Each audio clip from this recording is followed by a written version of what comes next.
당신이 나한테 엄마라고 불릴 자격 있어요? 날 버리고 그 인간한테 던져놓고 도망친 게 당신이잖아요. 아들 마음속에 깊은 상처로 자리 잡은 엄마. 마지막까지 꼭 지켜봐 주세요. 구독과 좋아요 부탁드립니다. 30대 후반의 강진우는 매일 아침 6시 30분에 눈을 뜨는 규칙적인 생활을 하고 있었습니다. 중견기업 기획팀에서 근무하는 그는 착실하고 성실한 직장인으로 통했죠. 아내 박지은과 함께 사는 20평 아파트는 작지만 아늑했고 두 사람의 조용한 일상을 담기에는 충분했습니다. 진우의 하루는 언제나 같은 패턴으로 흘러갔습니다.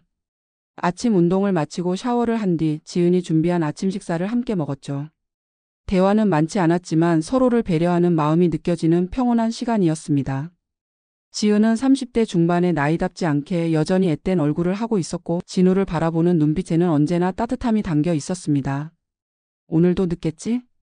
지은이 진우의 넥타이를 매만져주며 물었습니다. 아마도. 이번 주는 좀 바빠서. 진우가 시계를 보며 대답했습니다. 그럼 저녁은 간단히 먹을 수 있게 준비해둘게. 지은이 미소를 지으며 말했습니다. 진우는 고개를 끄덕이며 현관으로 향했습니다. 결혼한 지 5년이 넘었지만 여전히 서로에 대한 배려를 잃지 않는 부부였죠. 특별히 화려하지는 않았지만 안정적이고 평화로운 일상이었습니다. 하지만 진우의 마음 깊숙한 곳에는 언제나 아물지 않은 상처가 자리 잡고 있었습니다. 어린 시절의 기억들이 가끔씩 불쑥 올라와 그를 괴롭혔거든요. 특히 어머니에 대한 기억은 늘 버림이라는 단어로 요약되었습니다. 7살 때 부모님이 이혼하면서 어머니는 홀연히 사라졌고 진우는 아버지와 함께 남겨졌었죠. 아버지는 술에 취하면 자주 폭력을 휘둘렀고 어린 진우에게는 감당하기 어려운 공포의 시간들이었습니다. 그런 시절을 보내며 진우는 스스로에게 다짐했죠. 절대 누구에게도 의존하지 않겠다. 내가 강해져야 한다. 그런 다짐은 그를 독립적이고 차분한 성격으로 만들었지만 동시에 타인에게 마음을 여는 것을 어렵게 만들기도 했습니다. 진우가 회사에서 돌아온 저녁 시간, 지은은 늘 그랬듯이 따뜻한 저녁 식사를 준비해두고 기다리고 있었습니다. 두 사람은 하루 있었던 일들을 소소하게 나누며 식사를 했죠. 지은은 진우의 과거를 알고 있었기에 그의 조용한 성격을 이해하고 받아들였습니다. 오늘 회사는 어땠어? 지은이 물었습니다. 그냥 그래. 새 프로젝트 때문에 좀 바쁘긴 하지만. 진우가 담담하게 대답했습니다.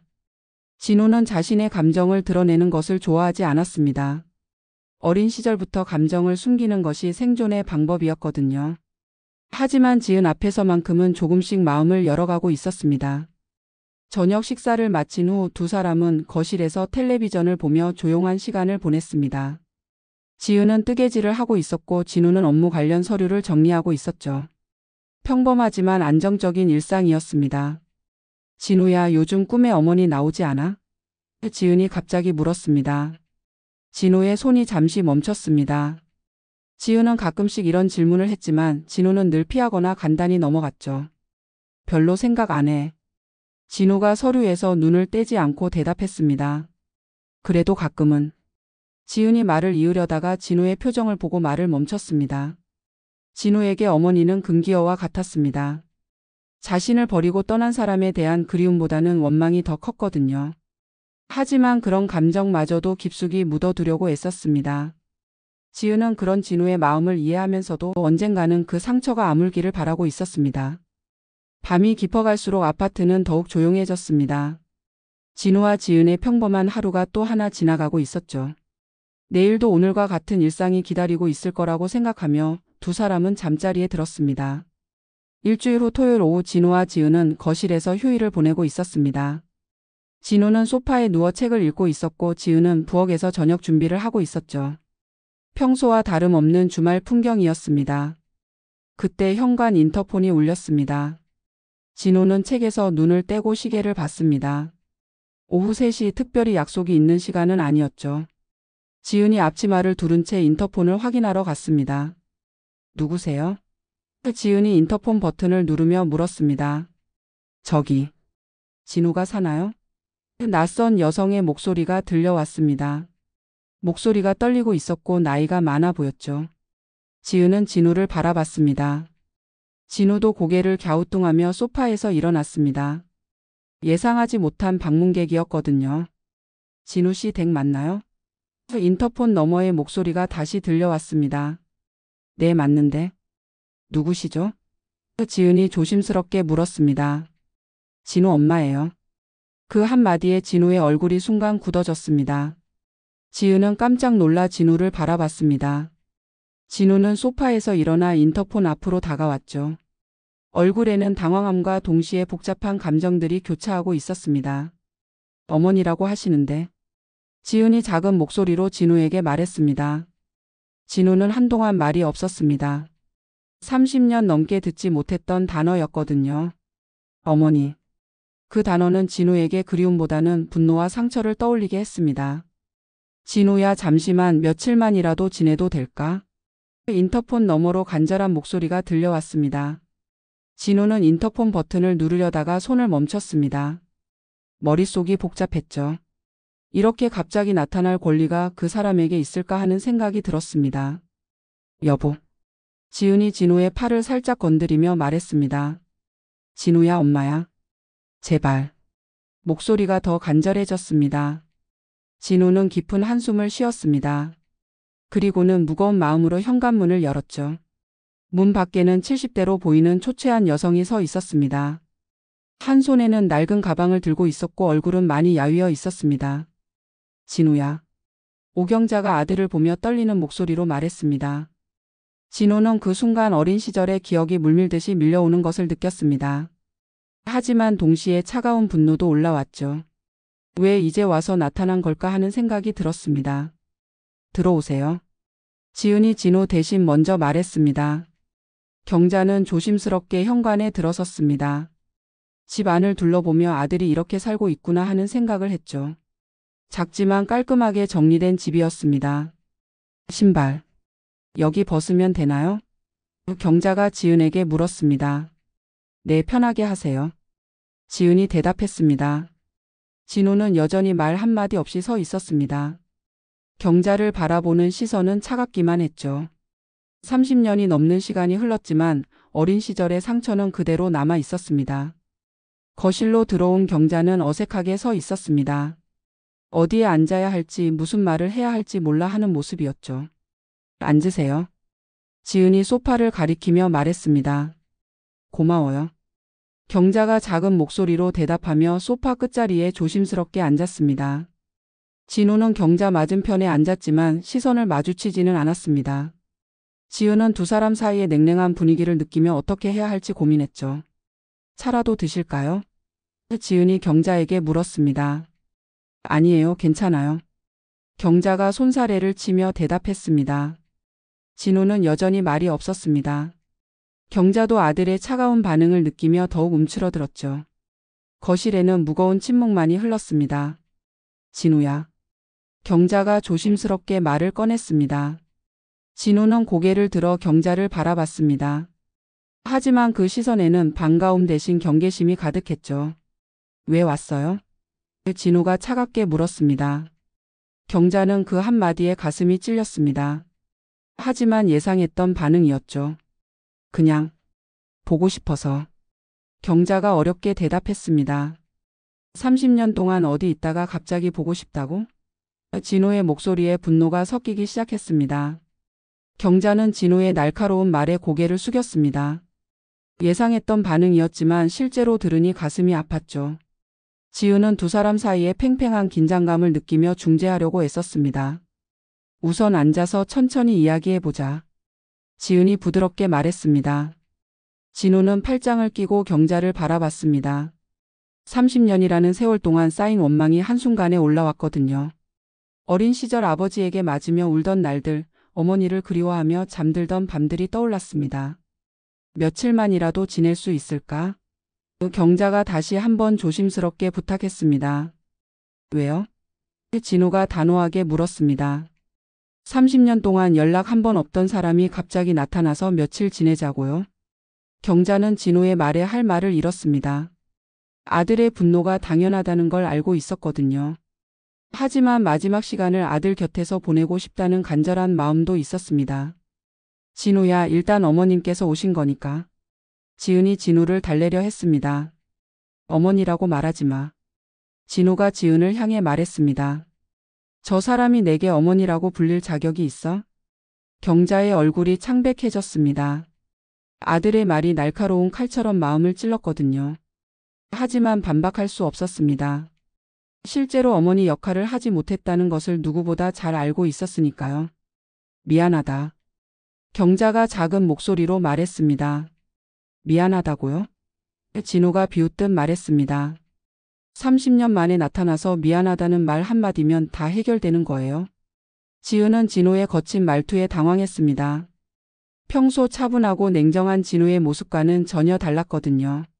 어머니의 등장이 진우에게 얼마나 큰 충격인지 실감할 수 있었습니다. 그래도 어머님이시잖아. 지은이 조심스럽게 말했습니다. 어머니라면 자식을 버리고 가지 않았겠죠. 진우가 차갑게 대답했습니다. 경자는 진우의 말을 들으며 눈물이 글썽였습니다. 하지만 울음을 참으려 애썼죠. 지금 우는 것은 아들에게 부담만 줄 것 같았거든요.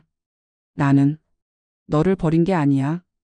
경자가 떨리는 목소리로 말했습니다. 그럼 뭐예요? 이혼하고 나 혼자 두고 사라진 게 버린 게 아니라고요? 진우의 목소리가 높아졌습니다. 그때 상황이. 경자가 말하려다가 멈췄습니다. 상황이 어땠든 결과는 같잖아요. 진우가 단호하게 말했습니다. 아버지한테 맞으면서도 어머니 오기만 기다렸는데 결국 안 오셨잖아요. 경자는 아들이 아버지에게 맞았다는 말에 충격을 받았습니다. 하지만 그때의 상황을 설명하기는 어려웠죠. 남편의 폭력과 위협 그리고 경제적 무능력까지. 모든 것이 복합적으로 작용했던 일이었거든요. 지은은 두 사람의 대화를 들으며 진우의 어린 시절이 얼마나 힘들었는지 새삼 깨달았습니다. 진우가 왜 그렇게 독립적이고 감정을 드러내지 않으려 하는지 이해할 수 있었죠. 진우야, 일단 오늘은. 지은이 상황을 정리하려 했습니다. 안 됩니다. 진우가 단호하게 말했습니다. 이 집에서 지낼 수는 없어요. 경자는 그 말에 깊은 실망감을 느꼈습니다. 하지만 아들의 마음을 이해할 수 있었죠. 자신이 저지른 일의 결과였으니까요. 그럼 그냥 갈게. 경자가 일어서며 말했습니다. 어머님 잠깐만요. 지은이 경자를 붙잡았습니다. 밖은 추운데 어디 가실 거예요? 괜찮아, 어디든 갈 곳이 있어. 경자가 거짓말을 했습니다. 진우는 경자가 짐을 챙기는 모습을 보며 마음 한편이 불편했습니다. 하지만 원망과 분노가 더 컸죠. 30년간 쌓인 감정이 하루아침에 풀릴 수는 없었습니다. 여보, 그래도. 지은이 진우에게 말하려 했습니다. 지은아, 제발. 진우가 아내를 말리며 말했습니다. 경자는 현관에서 신발을 신으며 마지막으로 진우를 바라봤습니다. 미안했다. 정말 미안했다. 그리고는 조용히 문을 열고 나갔습니다. 지은은 창문으로 달려가 경자가 터벅터벅 걸어가는 모습을 지켜봤죠. 어깨가 축 늘어진 모습이 쓸쓸해 보였습니다. 경자가 떠난 후 집안은 무거운 침묵에 잠겼습니다. 진우는 거실 소파에 앉아 멍하니 천장을 바라보고 있었고 지은은 부엌에서 설거지를 하며 복잡한 마음을 정리하려 애썼죠. 두 사람 모두 방금 전 일어난 일을 소화하기 어려워했습니다. 진우야. 지은이 조심스럽게 말을 꺼냈습니다. 말하지 마. 진우가 지은의 말을 차단했습니다.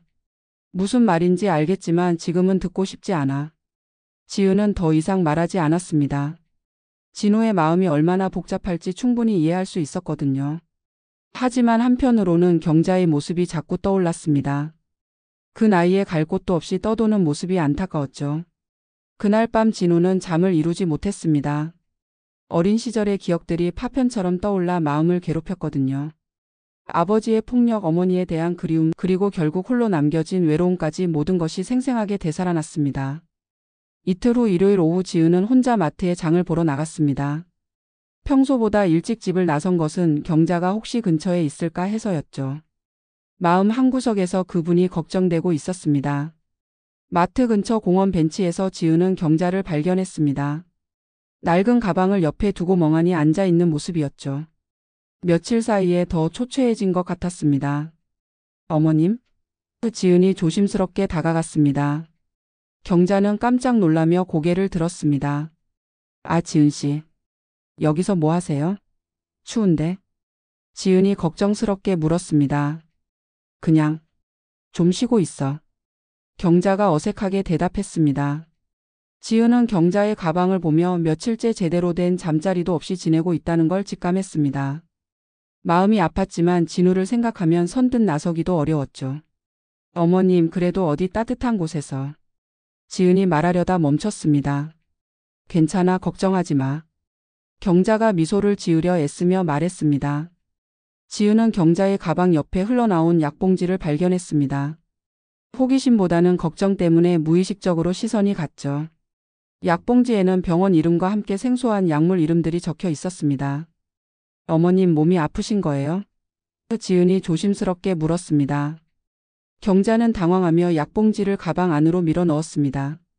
아니야, 그냥 감기약이야. 하지만 지은의 눈에는 그것이 단순한 감기약이 아니라는 게 보였습니다. 약봉지에 적힌 병원 이름은 종합병원 종양내과였거든요. 지은은 가슴이 철렁 내려앉는 걸 느꼈습니다. 정말 괜찮으신 거죠? 지은이 다시 물었습니다. 응, 괜찮아. 경자가 고개를 끄덕였습니다. 지은은 더 이상 묻지 않았습니다. 하지만 마음속으로는 큰 걱정이 생겼죠. 혹시 경자가 심각한 병을 앓고 있는 건 아닐까 하는 생각이 들었습니다. 어머님, 그래도 어디 가실 곳이. 지은이 말하려다가 경자가 손을 들어 제지했습니다. 고마워, 지은 씨. 하지만 진우한테 말하지는 마. 경자가 간절하게 부탁했습니다. 왜요? 지은이 물었습니다. 그 아이가 더 힘들어할까 봐. 경자가 쓸쓸하게 웃으며 말했습니다. 지은은 경자의 말을 들으며 복잡한 마음이 들었습니다. 아들에게 미움받는 것을 알면서도 아들을 걱정하는 어머니의 마음이 느껴졌거든요. 집으로 돌아온 지은은 진우에게 경자를 만났다는 말을 하지 못했습니다. 하지만 마음속으로는 계속 걱정이 되었죠. 특히 약봉지에서 본 병원 이름이 자꾸 떠올랐습니다. 그날 밤 지은은 인터넷으로 그 병원과 약물에 대해 검색해 봤습니다. 검색 결과는 지은의 걱정을 현실로 만들었죠. 그 약들은 모두 암 환자들이 복용하는 항암제와 진통제들이었습니다. 설마. 지은이 혼잣말을 했습니다. 지은은 경자가 암을 앓고 있을 가능성이 높다는 걸 깨달았습니다. 그래서 마지막 시간을 아들과 함께 보내고 싶어 했던 것일 수도 있었죠. 하지만 진우는 그런 사정을 전혀 모르고 있었습니다. 침대에 누워있던 진우가 지은을 바라봤습니다. 뭔가 생각하고 있구나. 아니야, 아무것도 아니야. 지은이 거짓말을 했습니다. 하지만 지은의 마음은 무거웠습니다. 진우에게 말해야 할지 아니면 경자의 부탁대로 말하지 말아야 할지 고민이 되었거든요. 일주일이 지나도록 지은은 경자가 암 환자일지도 모른다는 사실을 진우에게 말하지 못했습니다. 경자의 간절한 부탁도 있었지만 진우의 복잡한 감정을 더 혼란스럽게 만들까봐 걱정되었거든요. 하지만 마음속으로는 계속 경자가 걱정되었습니다. 그러던 어느 날 저녁 진우가 회사에서 돌아오자 현관 앞에 경자가 또다시 서 있었습니다. 이번에는 더욱 야윈 모습이었고 얼굴색도 좋지 않아 보였죠. 며칠 동안 제대로 쉬지 못한 것 같았습니다. 또 왔네요. 진우가 차갑게 말했습니다. 진우야. 경자가 떨리는 목소리로 말했습니다. 지은이 뒤늦게 현관으로 나와 경자의 모습을 보고 깜짝 놀랐습니다. 일주일 사이에 더욱 초췌해진 모습이었거든요. 뺨이 더 홀쭉해졌고 걸음걸이도 불안정해 보였습니다. 어머님, 괜찮으세요? 지은이 걱정스럽게 물었습니다. 괜찮아. 경자가 억지로 웃으며 대답했습니다. 진우는 경자의 모습을 보며 잠시 망설였습니다. 분명 몸이 좋지 않아 보였지만 여전히 마음을 열기는 어려웠죠. 30년간 쌓인 원망이 하루아침에 사라질 수는 없었습니다. 들어오세요. 지은이 먼저 말했습니다. 진우는 지은을 바라봤지만 더 이상 반대하지 않았습니다. 경자의 건강 상태가 심상치 않다는 걸 느꼈거든요. 거실에 앉은 경자는 조용히 집안을 둘러봤습니다. 아들이 이렇게 살고 있구나 하는 생각이 들었죠. 작지만 따뜻해 보이는 집이었습니다. 진우야, 엄마가. 경자가 말을 시작하려다가 멈췄습니다. 지금 와서 뭘 하려는 건데요? 진우가 날카롭게 물었습니다. 경자는 진우의 차가운 반응에 가슴이 아팠지만 예상했던 일이었습니다. 하지만 이제는 더 이상 미룰 시간이 없었죠. 그냥 너를 보고 싶었어. 경자가 진심으로 말했습니다. 30년 동안은 보고 싶지 않으셨나 보죠? 진우가 비꼬듯 말했습니다. 그게 아니야. 경자가 말하려다가 기침을 하기 시작했습니다. 기침이 심해지자 지은이 급하게 물을 가져왔습니다. 경자는 물을 마시며 겨우 기침을 멈췄지만 얼굴이 창백해졌죠. 어머님 정말 괜찮으세요? 지은이 다시 물었습니다. 응, 괜찮아. 경자가 손사래를 쳤습니다. 진우는 경자의 모습을 보며 뭔가 이상하다는 걸 느꼈습니다. 하지만 여전히 경계심을 늦추지 않았죠. 이제 와서 뭘 하려는 건지 모르겠어요. 진우가 냉정하게 말했습니다. 경자는 아들의 말을 들으며 마음이 아팠습니다. 하지만 이해할 수 있었죠. 자신이 어머니로서의 역할을 하지 못했다는 걸 알고 있었거든요. 그때 경자가 갖고 온 가방에서 낡은 사진 몇 장이 떨어졌습니다. 진우가 어렸을 때의 사진들이었죠. 지은이 사진을 주워보니 어린 진우가 경자와 함께 웃고 있는 모습이었습니다. 이 사진들. 지은이 경자를 바라봤습니다. 평생 갖고 다녔어. 경자가 작은 목소리로 말했습니다. 진우는 사진을 보며 어린 시절의 기억이 떠올랐습니다. 행복했던 순간들도 분명 있었죠. 하지만 그 후에 상처가 더 컸습니다. 사진 갖고 다닌다고 해서 어머니가 되는 건 아니에요. 진우가 차갑게 말했습니다. 경자는 그 말에 깊이 상처받았습니다. 하지만 반박할 수 없었죠. 당신이 나한테 엄마라고 불릴 자격 있어요? 진우의 목소리가 높아지기 시작했습니다. 진우야. 지은이 말리려 했습니다. 날 버리고 그 인간한테 던져놓고 도망친 게 당신이잖아요. 진우가 분노를 터뜨렸습니다. 경자는 진우의 말에 얼어붙었습니다. 그리고 조용히 고개를 떨궜죠. 아들의 분노가 당연하다는 걸 알고 있었거든요. 그날 당신이 날 데려갔다면 내 인생은 달라졌겠죠. 근데 안 했잖아요. 진우가 계속 말했습니다. 경자는 더 이상 참을 수 없어 눈물을 흘리기 시작했습니다. 30년 동안 참아왔던 죄책감과 후회가 한꺼번에 터져 나왔죠. 진우는 경자가 우는 모습을 보며 잠시 말을 멈췄습니다. 하지만 여전히 분노가 가라앉지 않았죠. 이제 와서 울면 뭐가 달라져요? 진우가 차갑게 말했습니다. 경자는 더 이상 견딜 수 없었습니다. 일어서서 가방을 챙기기 시작했죠. 경자는 가방을 챙기며 조용히 일어섰습니다. 더 이상 이 집에 머물러서는 안 되겠다는 생각이 들었거든요. 아들의 분노가 당연하다는 걸 알고 있었지만 그 차가운 시선을 견디기는 어려웠습니다. 갈게. 경자가 작은 목소리로 말했습니다. 어머님. 지은이 경자를 붙잡으려 했습니다. 괜찮아, 지은 씨. 경자가 쓸쓸하게 웃으며 말했습니다. 진우 말이 맞아. 나는 엄마 자격이 없어. 진우는 경자의 말을 들으며 복잡한 감정이 들었습니다. 분노와 함께 묘한 죄책감도 느껴졌거든요. 하지만 여전히 마음을 열기는 어려웠습니다. 경자는 현관으로 향하며 마지막으로 진우를 바라봤습니다. 미안했다. 너를 끝까지 지키지 못해서. 그리고는 조용히 현관문을 열고 나갔습니다. 지은은 창문으로 달려가 경자가 터벅터벅 걸어가는 모습을 지켜봤죠.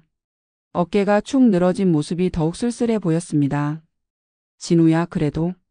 지은이 진우에게 말하려 했습니다. 지은아, 제발 그만해. 진우가 지친 목소리로 말했습니다. 그날 밤 경자는 근처 작은 여관에 들었습니다. 하루 2만 원짜리 방이었지만 갈 곳이 없었거든요. 침대에 누워 천장을 바라보며 지난 일들을 떠올렸습니다. 경자는 가방에서 작은 수첩을 꺼냈습니다. 거기에는 삐뚤삐뚤한 글씨로 편지가 적혀 있었죠. 진우에게 주지 못한 편지였습니다. 30년 동안 쓰고 또 쓴 편지였거든요. 진우야, 엄마가 너를 버린 게 아니란다. 내 아버지가 무서워서 그리고 너를 지킬 힘이 없어서 떠날 수밖에 없었어. 경자는 펜을 들고 마지막 편지를 쓰기 시작했습니다. 이제는 정말로 시간이 얼마 남지 않았다는 걸 알고 있었거든요. 며칠 전 병원에서 들은 의사의 말이 떠올랐습니다. 길어야 한두 달 정도로 보입니다. 경자는 떨리는 손으로 편지를 계속 써 내려갔습니다. 아들에게 전하고 싶었던 모든 말들을 담으려 애썼죠. 그날 밤 늦게 경자는 갑자기 심한 복통을 느꼈습니다. 화장실로 가려다가 그만 바닥에 주저앉고 말았죠. 몸에서 힘이 빠지는 걸 느꼈습니다. 경자는 간신히 침대까지 기어가서 핸드폰을 꺼냈습니다. 하지만 누구에게 연락할지 망설여졌죠. 진우에게는 연락하고 싶지 않았고 다른 연락처도 없었습니다. 결국 경자는 구급차를 불렀습니다. 여기 여관인데 아픈 사람이 있어요. 구급차가 도착했을 때 경자는 의식을 잃은 상태였습니다. 구급대원들이 경자를 병원으로 급히 이송했죠. 다음 날 아침 병원에서 진우에게 전화가 왔습니다. 경자의 핸드폰에 저장된 유일한 연락처가 진우였거든요. 아드님이시죠? 어머님이 응급실에 계십니다. 간호사가 말했습니다. 진우는 깜짝 놀라며 전화를 받았습니다. 무슨 일이에요? 지금 상태가 좋지 않으니 빨리 오셨으면 좋겠습니다. 진우는 급하게 회사에 연락하고 병원으로 향했습니다. 지은도 함께 따라왔죠. 병원 응급실에 도착한 두 사람은 의사를 만났습니다. 환자분 상태가 어떤가요? 진우가 물었습니다. 말기 췌장암 환자입니다. 의사가 심각한 표정으로 말했습니다. 언제부터 앓고 계셨는지 아시나요? 진우는 충격을 받았습니다. 췌장암이라고요? 네, 이미 상당히 진행된 상태입니다. 의사가 설명했습니다. 오래 버티신 겁니다. 지은은 진우의 손을 꽉 잡았습니다. 자신이 예상했던 것이 맞았다는 걸 확인한 순간이었거든요. 그럼 얼마나? 진우가 떨리는 목소리로 물었습니다. 길지 않을 것 같습니다. 의사가 조심스럽게 대답했습니다. 진우는 그 순간 머릿속이 하얘졌습니다. 어머니가 죽어가고 있다는 사실을 받아들이기 어려웠거든요. 그제야 경자가 왜 그렇게 간절하게 자신을 찾아왔는지 이해할 수 있었습니다. 병실로 들어간 진우는 산소 마스크를 쓰고 누워있는 경자를 봤습니다. 며칠 사이에 더욱 야윈 모습이었죠. 경자가 천천히 눈을 떴습니다. 진우가 옆에 있는 걸 보고 놀란 표정을 지었죠. 왜 왔어? 경자가 작은 목소리로 물었습니다. 진우는 대답할 수 없었습니다. 30년 동안 쌓인 원망과 지금의 상황 사이에서 혼란스러웠거든요. 병실의 정적 속에서 진우는 경자를 바라보며 말을 잇지 못했습니다. 산소 마스크 너머로 들려오는 경자의 거친 숨소리만이 두 사람 사이에 긴 침묵을 채우고 있었죠. 지은은 조용히 병실 밖으로 나가 두 사람만의 시간을 만들어 주었습니다. 병원에서 연락이 와서 진우가 어렵게 말을 꺼냈습니다.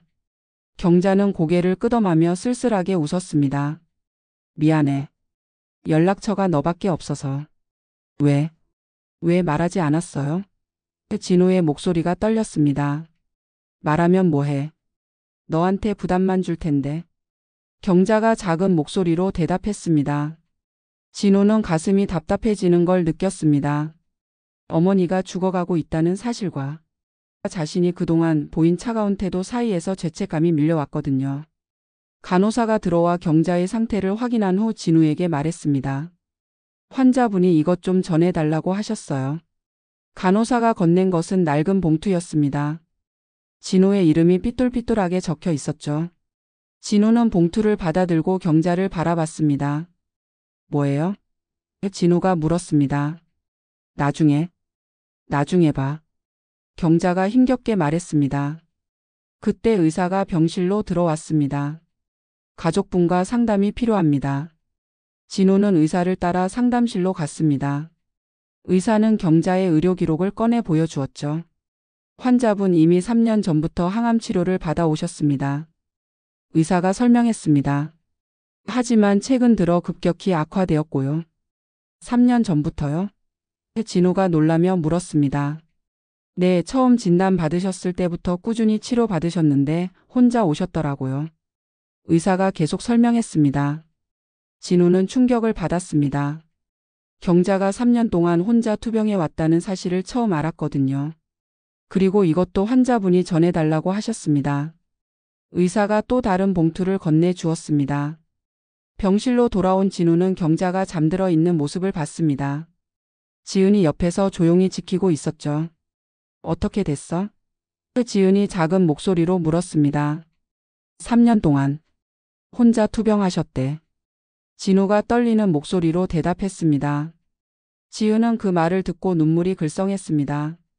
경자가 얼마나 외롭게 지내왔을지 상상할 수 있었거든요. 진우는 경자가 준 봉투를 열어봤습니다. 안에는 손으로 쓴 편지와 함께 몇 장의 서류가 들어 있었죠. 편지를 읽기 시작한 진우의 얼굴이 점점 창백해졌습니다. 그 안에는 30년 전 진실이 담겨 있었거든요. 진우야, 엄마가 너를 버린 게 아니란다. 내 아버지가 나를 때리고 협박했어. 너를 데려가려고 하면 너도 다치게 하겠다고 했지. 그때 엄마는 너무 약했어. 너를 지킬 힘이 없었던 거야. 편지에는 당시 아버지의 폭력과 협박 그리고 경자가 겪어야 했던 고통들이 자세히 적혀 있었습니다. 이혼 후에도 몇 번이나 진우를 찾으려 했지만 아버지의 위협 때문에 포기할 수밖에 없었다는 내용도 있었죠. 함께 들어있던 서류들은 더욱 충격적이었습니다. 30년 동안 경자가 진우 명의로 넣어둔 적금 통장들이었거든요. 매달 10만 원씩 때로는 더 많은 돈을 꾸준히 저축해온 기록이 있었습니다. 매달 너를 생각하며 조금씩 모았어. 언젠가 내가 어려울 때 도움이 되었으면 해서. 이 집도 내 전 재산도 모두 너에게 남기고 갈게. 진우는 편지를 읽으며 눈물을 흘렸습니다. 30년 동안 자신이 얼마나 큰 오해를 하고 있었는지 깨달았거든요. 어머니는 자신을 버린 것이 아니라 지키려고 애썼던 것이었습니다.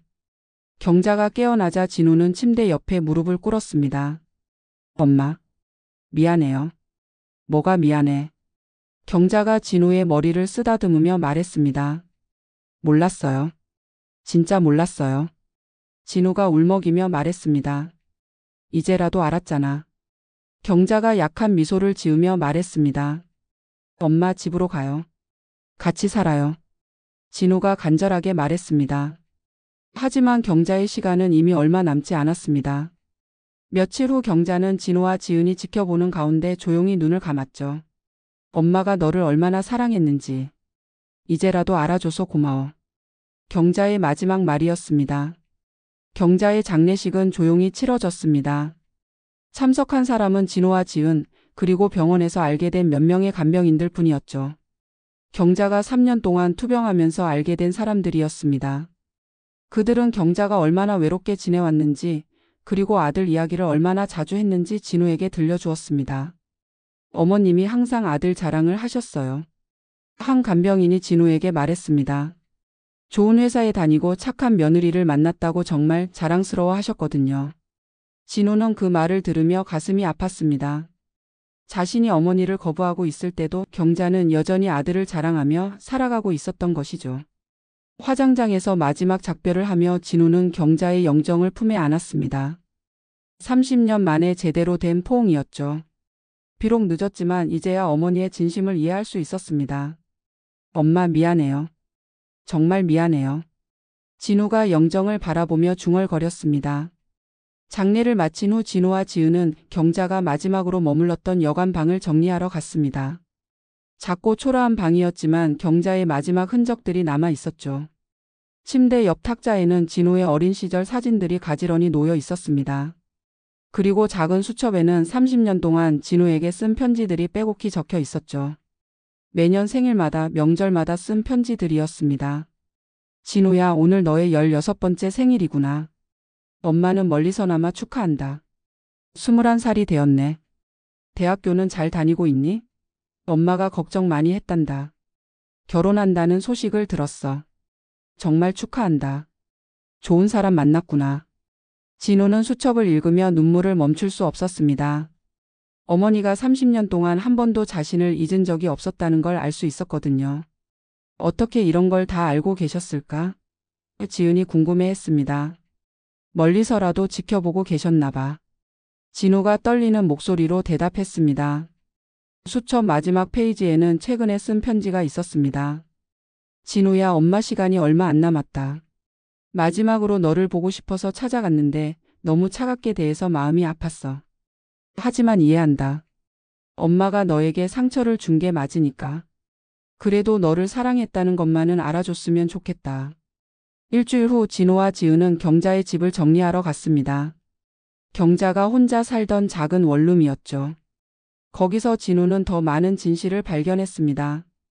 벽에는 진우가 신문에 났던 작은 기사가 액자에 끼워져 걸려 있었습니다.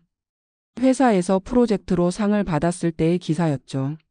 어떻게 알고 스크랩했는지 신기할 정도였습니다. 책장에는 진우가 다닌 고등학교와 대학교의 졸업 앨범이 있었습니다. 어떻게 구했는지는 몰랐지만 진우의 사진 페이지마다 작은 메모가 적혀 있었죠. 우리 아들이 제일 잘생겼다. 공부도 잘하고 착하기까지. 서랍 안에서는 진우와 지은의 결혼식 사진이 나왔습니다.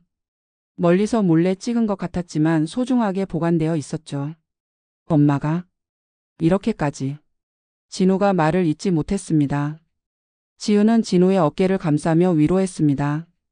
어머님이 진우를 얼마나 사랑하셨는지 알 수 있어.